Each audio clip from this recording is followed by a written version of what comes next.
Bismillahirrahmanirrahim. Assalamualaikum warahmatullahi wabarakatuh. Coba khair. Apa kabar anak-anakku semuanya? Kita mulai pembelajaran dengan berdoa. Rabbi zidni ilma warzuqni fahma. Allahumma la sahla illa ma ja'altahu sahla wa anta taj'alul hasna idza syi'ta sahlan.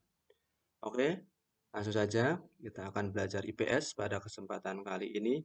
Bisa dipersiapkan modulnya, bisa dilihat di materi PH3. Materi PH3, masa penjajahan dan pergerakan nasional. Oke, di poin A, masa penjajahan bangsa-bangsa barat di Indonesia. Jadi seperti yang sudah kita ketahui bahwa Indonesia ini pernah dijajah oleh bangsa-bangsa Eropa. Bangsa-bangsa barat itu maksudnya adalah bangsa-bangsa Eropa. Antara lain yaitu Belanda, Inggris, dan mungkin secara tidak langsung juga Perancis. Bagaimana kok bisa? Nanti kita akan pelajari bersama-sama. Oke, yang pertama yaitu penjajahan oleh VOC. Nah, ini ada masa penjajahan VOC, Republik Batak, Inggris, kolonial Belanda. Nah, yang terakhir adalah masa Jepang. Tapi Jepang ini adalah bangsa Asia. Yang pertama yaitu VOC. VOC kepanjangannya dari Verenigde de Oostindische Compagnie, atau mungkin orang-orang Jakarta atau kita menyebutnya dengan company. Jadi company itu adalah penyerapan dari kata compagnie ini ya. Verenigde Oostindische Compagnie atau Persatuan Perusahaan Hindia Timur, artinya kurang lebih begitu. Jadi bangsa Belanda ini punya sebuah organisasi milik swasta. Jadi VOC ini adalah gabungan beberapa perusahaan-perusahaan swasta yang menjadi satu bergabung, namanya VOC. Tujuannya apa? Agar tidak terjadi persaingan di antara mereka sendiri. Jadi mereka berserikat, berkumpul, tujuannya agar tidak terjadi persaingan di antara mereka sendiri. Nah, VOC ini seperti sebuah negara di dalam negara. Maksudnya bagaimana? Karena VOC ini sebuah organisasi yang punya hak istimewa. Contohnya satu, VOC berhak memiliki tentara. Jadi VOC itu punya tentara sendiri. Bukan tentaranya bangsa Belanda, bukan, tapi tentaranya VOC sendiri. Dua, VOC berhak menyatakan perang. Wih. Jadi seperti negara, tapi bukan negara. VOC ini berhak menyatakan perang terhadap negara lain. Tiga, VOC ini juga punya alat tukar sendiri, punya mata uang sendiri. Nah, nanti bisa kita pelajari. VOC punya, paling tidak dia punya tiga keistimewaan. Nah, ini lambang VOC seperti ini, lambangnya VOC. VOC berdiri pada tanggal 20 Maret 1602 dan terus berlangsung sampai 1779. Jadi antara 1602 sampai 1779 ini bangsa Indonesia sudah dikuasai oleh kompeni. Tapi dulu namanya bukan Indonesia ya. Namanya dulu masih daerah-daerah.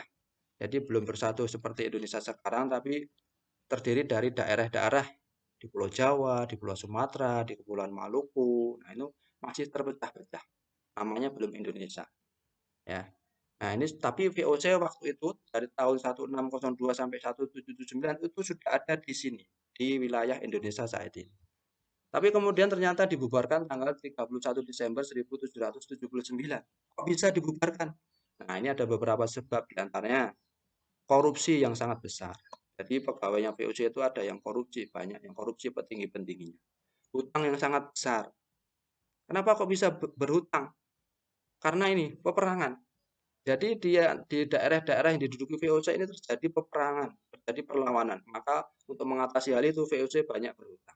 Selain itu juga perang dengan negara lain, dengan organisasi pedagang perusahaan dari negara lain. Nah, yang terakhir adalah karena salah pengelolaan. Jadi mereka ini tidak menitik beratkan pada sehatnya perusahaan, tapi mengambil keuntungan untuk pribadi masing-masing sebesar-besarnya. Nah, itulah penyebab-penyebab jatuhnya atau bubarnya VOC. Setelah VOC bubar, apa yang terjadi? Nah, ini. Ketika VOC mengalami krisis, banyak hutang, banyak mengalami peperangan, ini Belanda, di daratan Belanda sendiri juga ada perang. Waktu itu adalah perangnya Inggris melawan Prancis. Nah, Belanda ini ada di pihak Inggris. Belanda membantu Inggris. Ternyata Belanda kalah. Kemudian Belanda dikuasai oleh Prancis.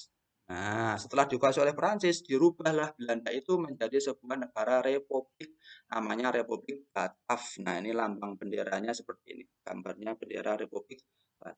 Secara otomatis, wilayah VOC, wilayah yang dikuasai VOC tadi, secara otomatis menjadi wilayahnya Republik Batav. Kenapa? Karena VOC tadi adalah bagian dari Belanda, padahal Belanda sudah dikuasai oleh Perancis, sebagai gantinya adalah Republik Batav, maka Republik Batav ini menguasai wilayah-wilayah yang ada di Indonesia.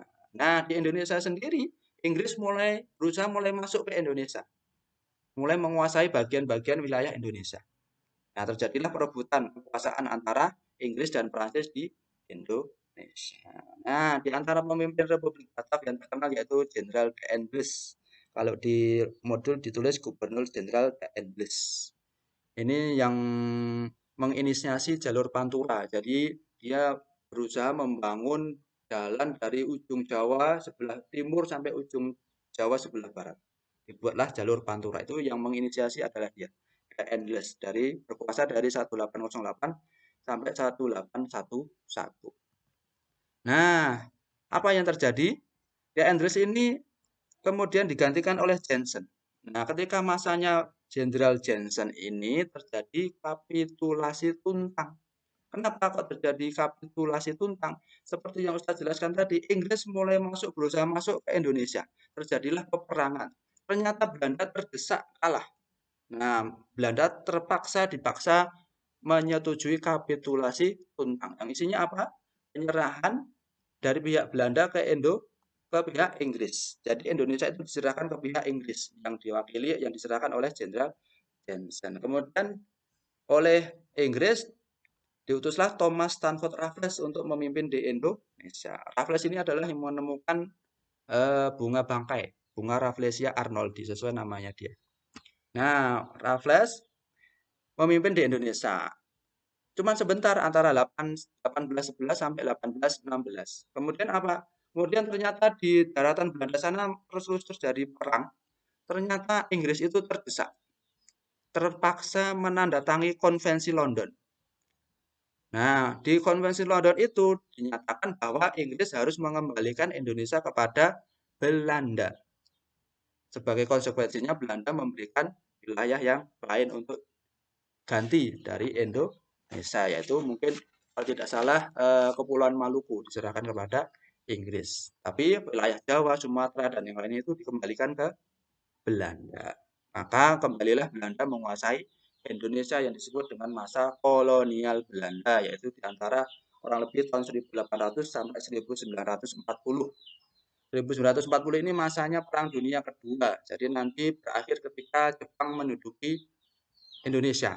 Nah, masa kolonial Belanda ini sampai nanti Jepang menduduki Indonesia. Di masa kolonial ini adalah banyak terjadi peperangan, tapi masih bersifat kebanyakan mayoritas bersifat lokal atau kedaerahan. Di antara lain Perang Padri, Perang di Penogoro, Perang di Bali, Perang di Aceh, dan lain-lain. Banyak sekali pahlawan-pahlawan yang muncul, tapi masih bersifat kedaerahan sehingga tidak berhasil. Di masa kolonial ini juga kita dipaksa menanam tanaman yang mahal kalau dijual di Eropa, ya. Jadi ditentukan, oh wilayah sini menanam tebu, nanti harus dijual kepada Belanda.